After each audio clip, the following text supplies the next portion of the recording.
예, 오늘 주시는 말씀은 욥기입니다. 욥기.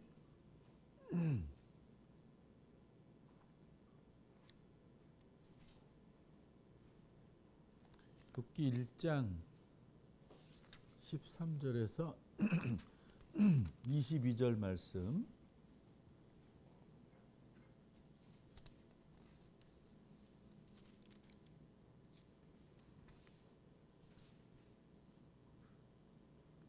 저와 여러분들이 한 절씩 나눠서 봅시다. 욥기 1장 13절에서 22절까지. 하루는 욥의 자녀들이 그 마다들의 집에서 음식을 먹으며 포도주를 마실 때에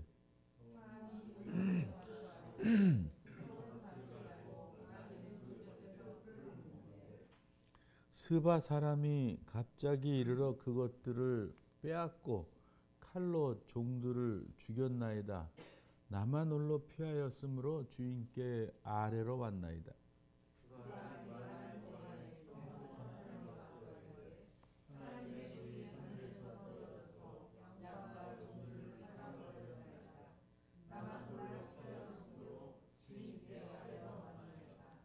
그가 아직 말하는 동안에 또 한 사람이 와서 아뢰되 갈대아 사람이 새 무리를 지어 갑자기 낙타에게 달려들어 그것을 빼앗으며 칼로 종들을 죽였나이다. 나만 홀로 피하였으므로 주인께 아뢰러 왔나이다.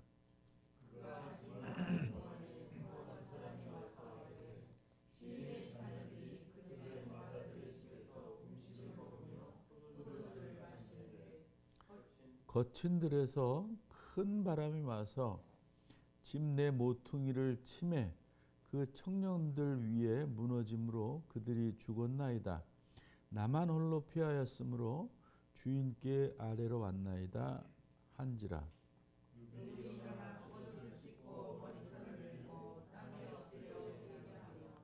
이르되 내가 모태에서 알몸으로 나왔은즉 또한 알몸이 그리로 돌아가 올지라.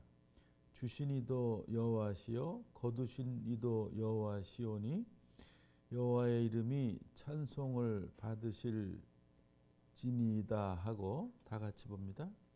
이 모든 일에 욥이 겁되지 아니하고 하나님을 향하여 원망하지 아니하니라. 아멘. 찬송가 425장 부르. 아멘.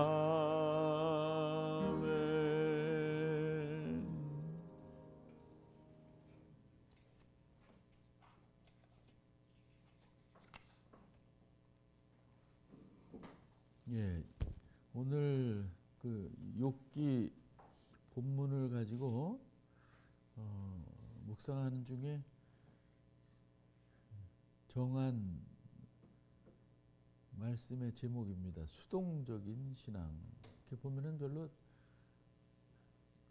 안 좋은 신앙 같이 여겨질 수도 있어요. 수동적인 거를 우리가 일반적으로 좋지 않다라고 얘기하잖아요. 반대로 능동적인 거를 좋다고.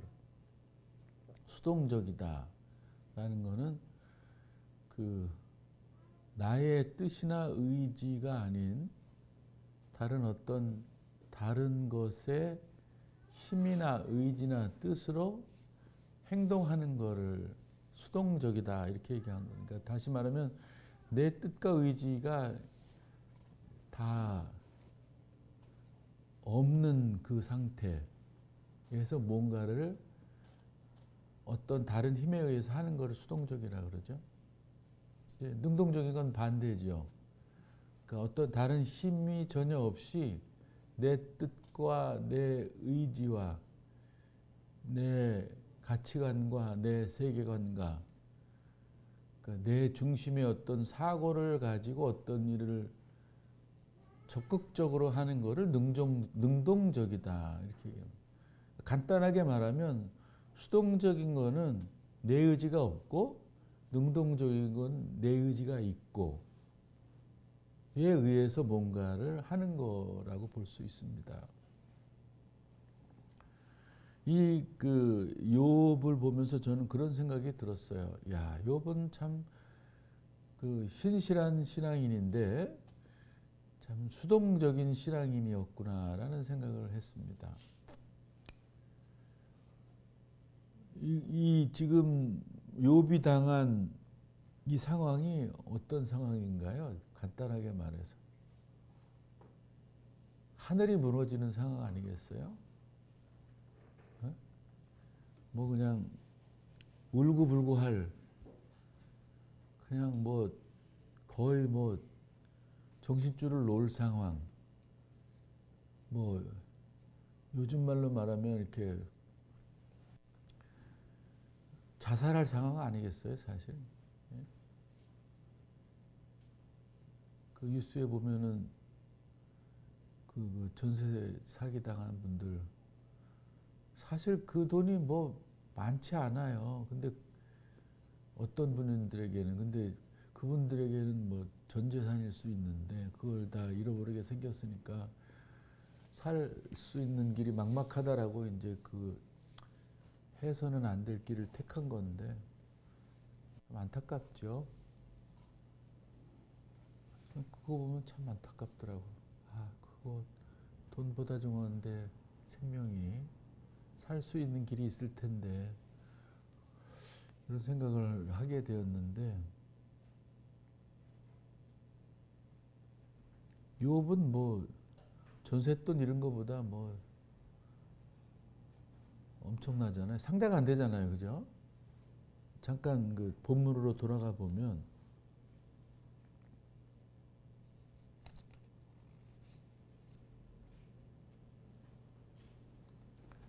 어디에 13절 자녀들이 뭐 저녁 먹고 포도주를 마실 때 이제 사환이 왔어요. 종이 온 거죠. 소는 밭을 갈고 나귀는 풀을 먹는데 다른 나라 사람, 뭐 스바 사람이 와서 그걸 다 빼앗아 가고 종들은 다 죽이고 그랬다 이 말이죠. 근데 또 누가 왔어요? 하늘에서 불이 내려와 가지고 뭐 화재가 난 거죠. 일반적으로 얘기를 하면 양과 종이 다 타 죽고, 또 그 욥에게 알리러 온 사람만 살았어요. 한 사람만 살았는데 참 특이한 일일 수밖에 없어요, 그죠?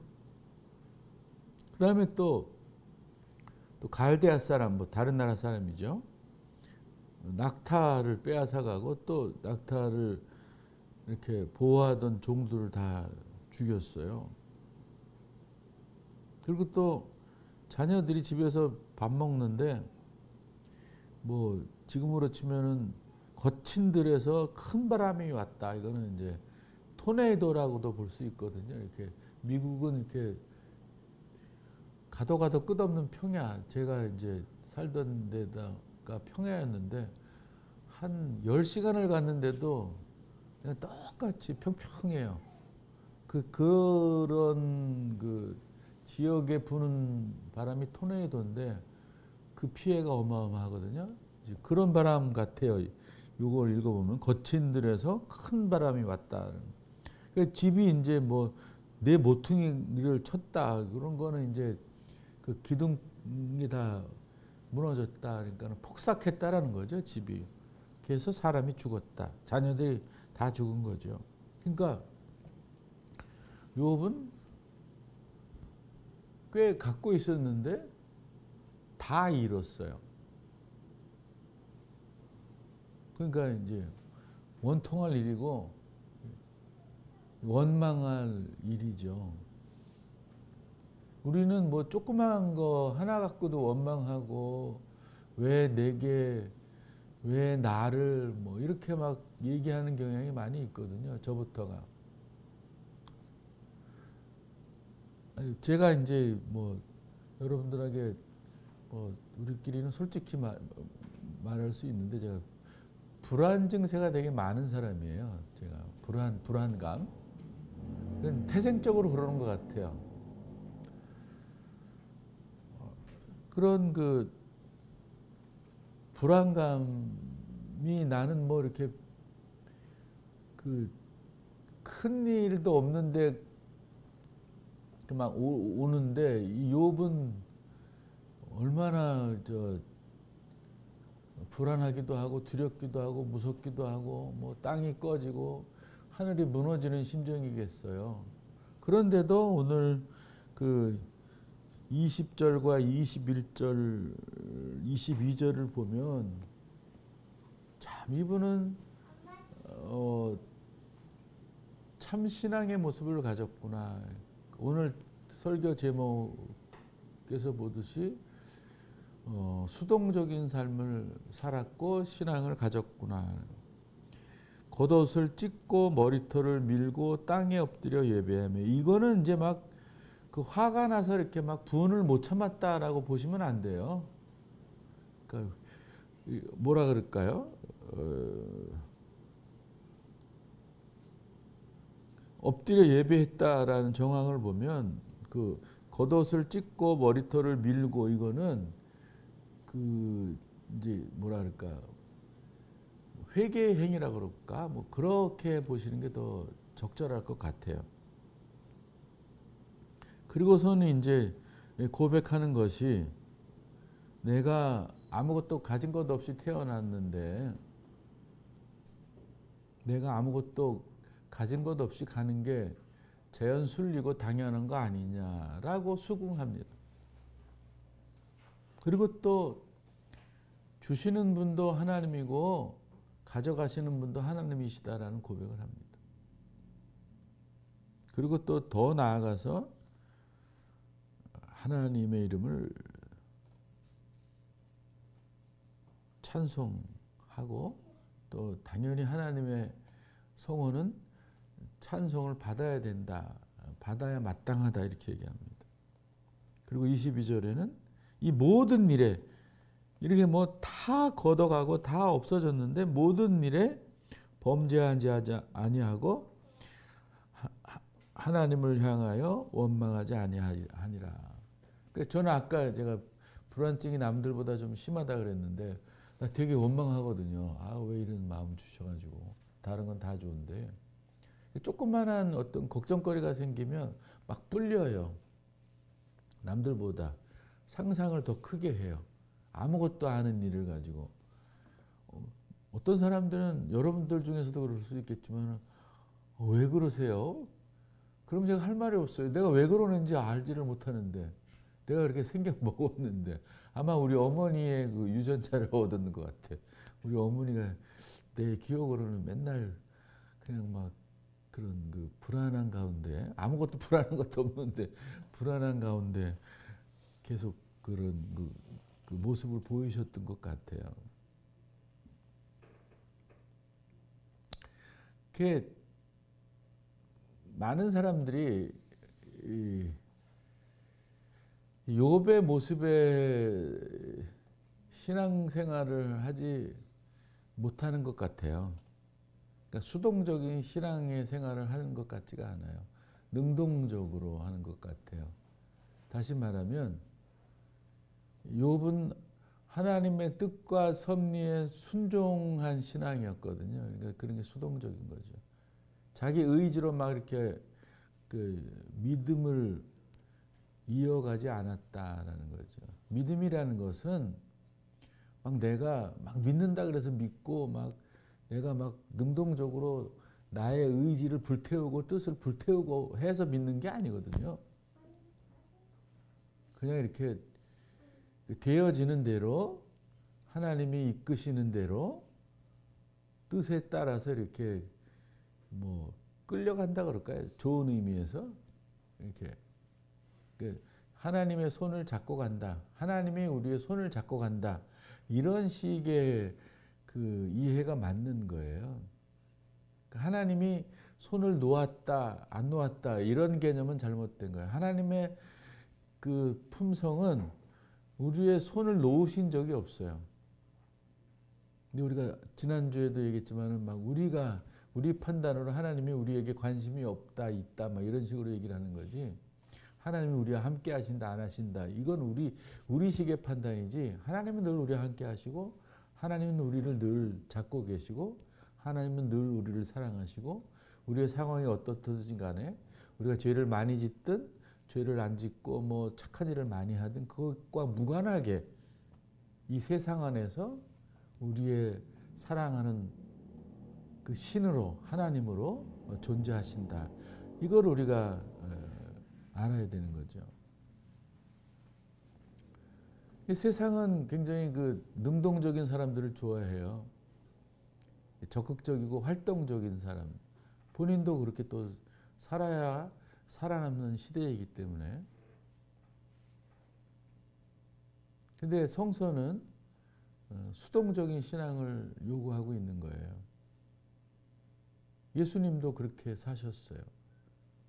하나님의 뜻을 받고자 애를 쓰셨어요. 그래서 새벽 미명에 한적한 곳에 가서 하나님의 그 메시지를 들으려고 애를 썼다 이 말이죠. 그리고 그 들은 것을 가지고 하루를 살고 평생을 사시고 결국에는 십자가에 달려 죽으실 때도 주님의 뜻을 따르겠다고. 나 힘들지만 나 인간적으로 이거 십자가에 달려 죽는 거 너무 고통스럽지만 주님의 뜻을 따라 살겠다고 이렇게 고백하시면서 돌아가셨다 이 말입니다. 그러니까 예수님의 삶도 일사불란하게 수동적인 삶이셨어요. 자기의 뜻은 전혀 배제된 가운데 사셨다라는 거죠.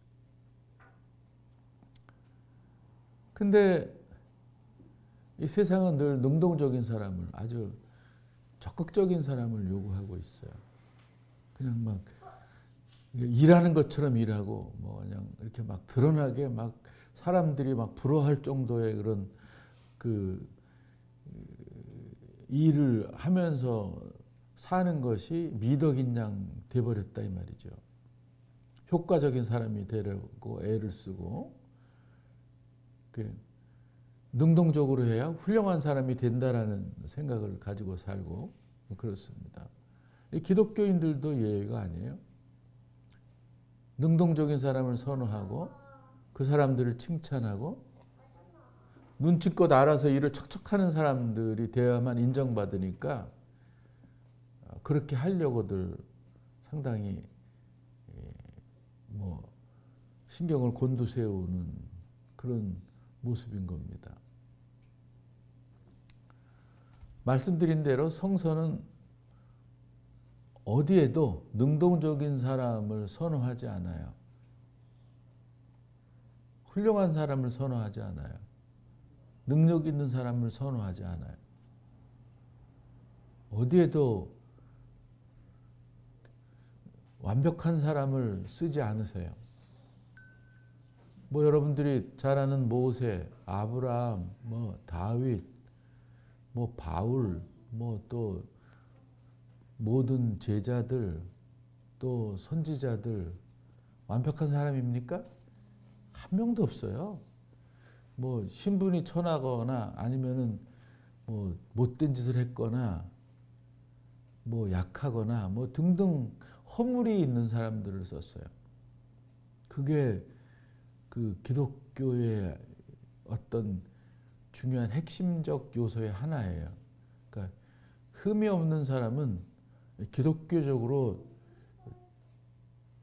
온전하게 잘 쓰여질 수 없다라는 생각도 들게 되는 것입니다. 그래서 우리가 수동적인 태도를 늘 지녀야 돼요. 다시 말하면 그러니까 하나님의 뜻을 헤아리려고 애를 쓰는 행동을 우선적으로 먼저 해야 돼요. 내 의지를 먼저 불태우는 것보다 나를 또 우리를 통해서 하고자 하시는 일이 무엇인지 말하시는 게 무엇인지 먼저 내가 들으려고 해야 돼요. 들으려고. 내 생각대로 내가 추측한 대로 막 하려고 드는 것은 잘 될 수도 있지만 굉장히 위험해서 결과가 안 좋을 수도 있어요. 뭐 결과가 그렇게 중요한 건 아닌데, 여러분 결과가 중요한 거 아니에요. 과정이 중요하지. 근데 많은 사람들이 자꾸 결과를 중요하다고 얘기를 해요. 그건 세상의 논리로는 결과가 중요한데 기독교적인 입장에서는 결과가 그리 중요하지 않아요. 과정이 중요한 거예요. 그러니까 내가 자주 하는 말인데 공부를 열심히 하는 게 중요하지 최선을 다해서 공부하는 게 중요하지 결과가 중요하지 않아요. 그러니까 최선을 다해서 공부를 하지도 않았는데 성적이 좋은 거 이거는 별로 안 좋은 거예요. 최선을 다해서 공부를 열심히 했는데 성적이 나쁜 거 이거는 기독교적이에요. 내가 열심히 살았어요. 최선을 다해서 살았어요. 하나님의 말씀에 그 뜻을 헤아리려고 애쓰면서 그걸 토대로 그냥 최선을 다해서 살았어요. 근데 결과가 안 좋았어. 그거는 아름다운 기독교적 신앙이에요. 그런데 막 뭐 반대로 살았단 말이죠. 내 마음대로 내가 뜻을 세워서 살았어요. 하나님께 여쭤보지도 않았어요. 말씀도 보지도 않았어요. 기도도 하지 않았어요. 그냥 내가 이렇게 하는 것이 하나님께 영광이고 하나님의 일을 하는데 큰 도움이 되겠다라고 했어요. 성공했어요. 그거 기독교적이지 않은 거예요. 근데 지금 시대의 교회들은 후자를 선호하고 좋아해요. 뭐 하나님의 뜻과 섭리를 쫓아서 행동한 거에 별로 관심이 없어요. 그 결과가 좋은 거에 관심이 많고 그것을 칭찬하고 그렇습니다. 왜냐하면 그 결과가 현실적으로 교회나 교회 공동체에 물질적 차원에서 유익이 되니까 그럴 수밖에 없는 거예요. 그러니까 우리가 그런 유혹이나 시험에 빠질 수밖에 없지요. 그래서 우리는 늘 하나님의 말씀을 가까이 해야 됩니다. 하나님이 어떻게 말씀하시는지, 내가 어떻게 살기를 원하시는지, 인생을 생각하면서 그런 말씀을 들을 수도 있어야 되지만 순간순간, 시간마다 하루하루 그냥 내가 숨쉬고 있는 동안 늘 하나님과 동행하면서 하나님의 인도하심이 무엇인지 늘 내가 이렇게 의식하고 기억하는 시간이 돼야 되는 거예요. 제가 그 목요일 날 오후에 제주 갔어요. 금토일 날 그 잔디가 뭐 이렇게 내 키만큼 자랐더라고요. 거짓말이지. 많이 자랐어요. 이제 깎아야 되는데 너무 기니까 이게 잔디 깎개가 막 이렇게 걸려요. 풀에. 그래가지고 막 엉켜가지고 또 막 뒤집어서 그 깎인 잔디 빼고 해야 되고 힘들더라고.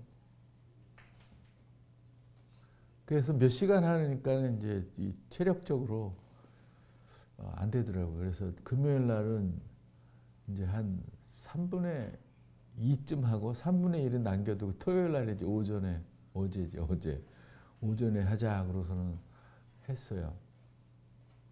또 열심히 했죠. 그렇게 제가 노동을 뭐 할 시간이 없잖아요. 뭐 할 그런 기회도 별로 없고. 그러니까 할 수는 있는데 막 하지 못하게 하더라고요.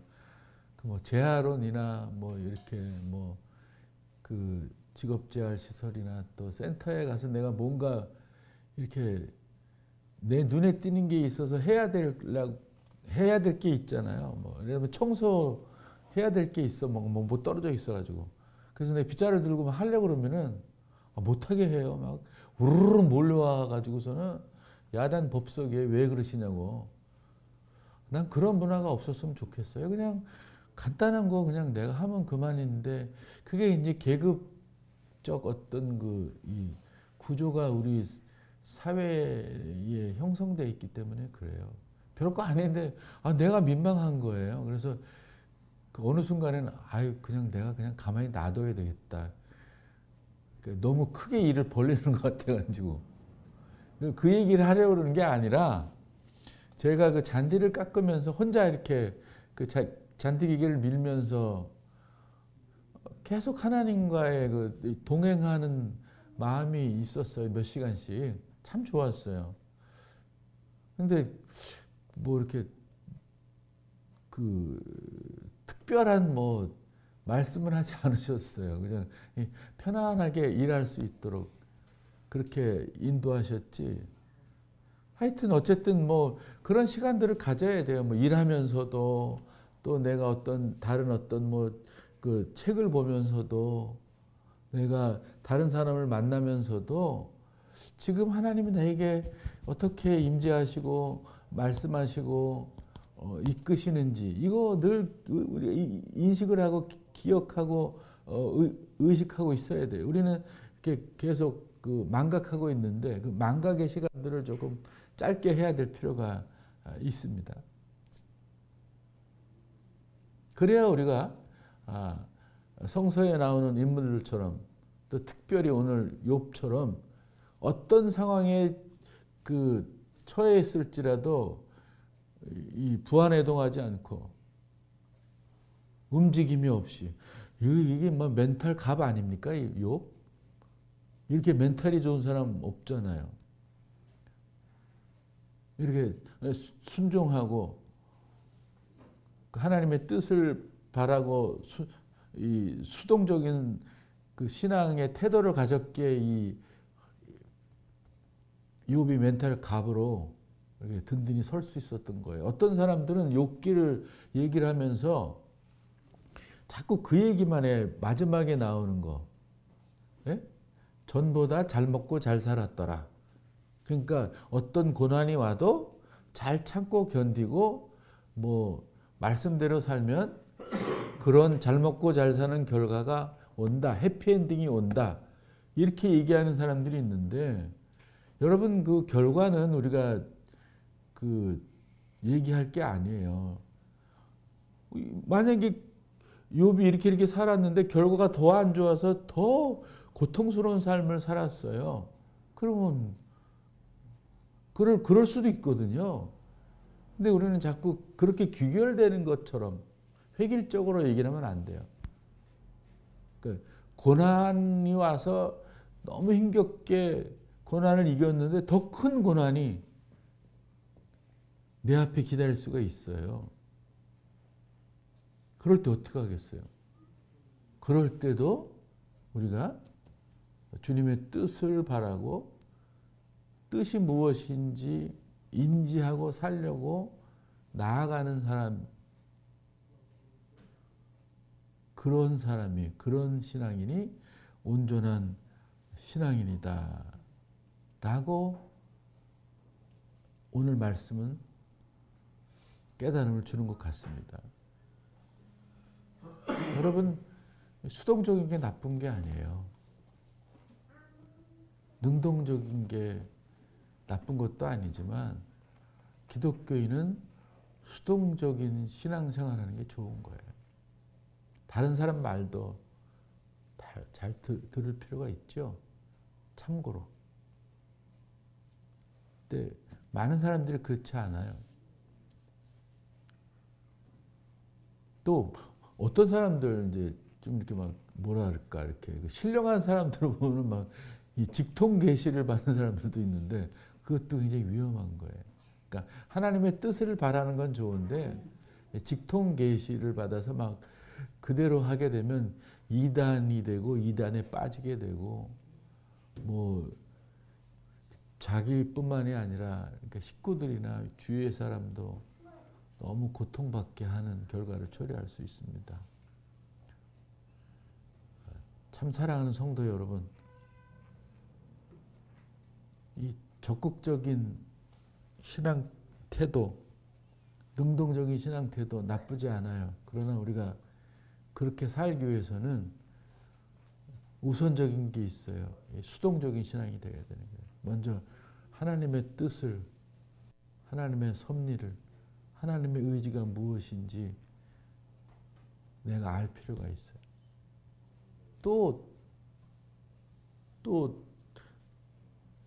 다른 말로 말하면 늘 얘기하지만 우리 안에 누가 있어요? 아무것도 없어요. 우리 안에는 성령이 내주하세요. 그러니까 성령이 내주하시는데, 그러니까 성령이 내 안에 사신단 말이에요. 그 성령이 나를 살도록 해야 된다 이 말이에요. 근데 우리는 내 안에 사는 성령에 대한 관심도 없고 사는지 안 사는지도 모르고 그냥 내 마음대로 산다 이 말이에요. 그 짓을 멈춰야 돼요. 그런 생활 태도를 멈춰야 돼요. 내 안에는 그 주님이 사신다. 내 안에는 성령 하나님이 내주하신다. 그러니 그분이 살도록 해야 된다. 나는 다 내려놔야 된다. 여러분 오늘 주보 그 전면에 내려놓는다라는 말이 있어요. 뭐 내려놓음이란 책으로 뭐 돈 꽤 많이 번 작가가 있더라고요. 뭐 누군지는 잘 모르는데, 근데 저는 그 내용을 별로 안 좋아해요. 우리가 내려놓는다는 거는 어떤 의미냐면은 그 이후에 대한 관심이 없는 내려놓음이에요. 이렇게 예를 들면 그런 거예요. 이게 내려놓으면은 뭔가 이렇게 더 좋은 걸 주시겠지 하는 기대, 이것도 가지면 안 되는 거예요. 그러니까 미지의 미래로 그냥 놔둬야 되는 내려놓음이 돼야 되는 거예요. 우리 기독교인들에게는. 그러나 이제 흥분할 수는 있죠. 기대할 수는 있죠. 하나님이 어떻게 미래를 이끌어 가주실지에 대한 그런 흥분, 그런 기대, 이건 필요하죠. 그러나 결과에 대한 기대가 아니라 그 어떤 과정을 이끌어 가실지에 대한 기대, 이거는 굉장히 중요한 것이죠.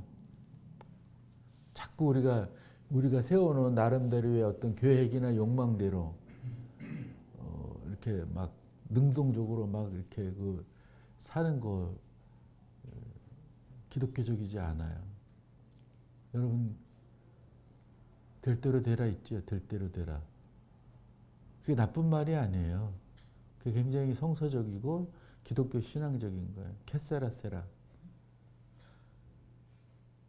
그 노래를 들어보세요. 그게 얼마나 신앙적인지 여러분들 그 예배 끝나고 한번 들어보세요. 그 아이들한테 하는 얘기야. 네가 되고 싶은 거 되라. 네가 하고 싶은 거 하라. 되는 대로 되라 네가. 그러니까 되어지는 대로 네가 되고 살아가라 이거예요. 그게 기독교적이라고 저는 봐요. 내 의지를, 내 뜻을 다 내려놓고 하나님의 뜻을 또 내주하시는 성령이 살아가도록 내버려 두는, 그게 올바른 기독교인의 태도가 아닐까 생각됩니다. 기도합니다. 자비하신 주님, 오늘 이 욥의 그 상황 속에서의 신앙의 모습을 보고 우리가 우리의 뜻과 우리의 의지를 다 내려놓고 하나님의 뜻과 의지를 전적으로 따라야 됨을 배우게 됩니다. 내 능동적인 삶이 아니라 하나님의 능동성 속에 내가 수동적으로 묵묵히 따라가는 삶이 온전한 기독교인의 삶인 줄 알았사오니 이후로는 그렇게 살아서 주님께도 영광이요 우리들에게도 큰 은혜와 성서적 기쁨과 감사가 늘 펼쳐지게 하여 주시옵소서. 예수님의 이름으로 기도합니다. 아멘.